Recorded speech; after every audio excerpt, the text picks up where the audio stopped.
আবারও শুভেন্দু অধিকারীর গড় পূর্ব মেদিনীপুরের ভগবানপুরে তৃণমূলকে ধাক্কা। ভগবানপুর বিধানসভায় জুখিয়া অঞ্চলে বামুনিয়া গ্রাম সভা সমবায় কৃষি উন্নয়ন সমিতি লিডার এর পরিচালক মণ্ডলীর নির্বাচনে 24-19 ফলাফলে ভারতীয় জনতা পার্টির প্রার্থীরা জয়লাভ করেছেন।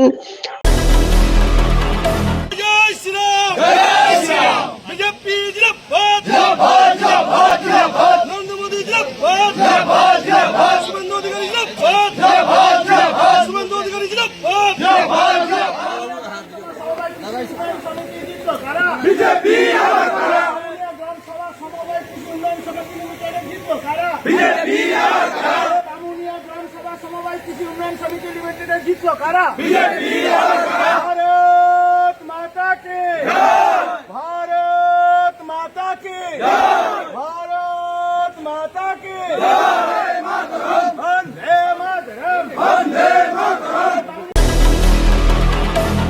পূর্ব মেদিনীপুর থেকে নরেন্দ্রনাথ মণ্ডলের রিপোর্ট, ক্যামেরায় বাপি দাস, নিউজ কলকাতা 24।